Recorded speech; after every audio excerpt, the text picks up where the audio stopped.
Good day to you, Sir, Madam. I'm Marietta C. Agbulig, 23 years old, single, a graduate of Bachelor of Science in Information Technology. Good day to Miss Marietta. How are you today? I'm very fine, Sir, Madam. So what do you think are the right attitude and characteristic of a good domestic helper? The characteristic of a good domestic helper is I'm responsible, kind, trustworthy, and hardworking. So can you tell us how to take care of the children?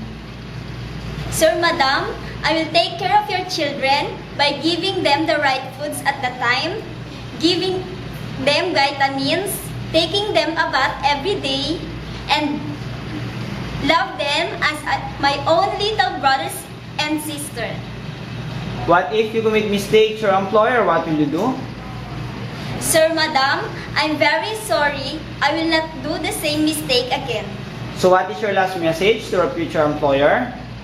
Sir, Madam, please do hire me because I really need this job to earn enough money, and I want to help my family and my sister in her studying.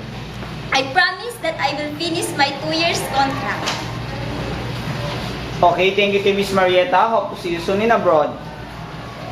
Thank you very much, Sir, Madam.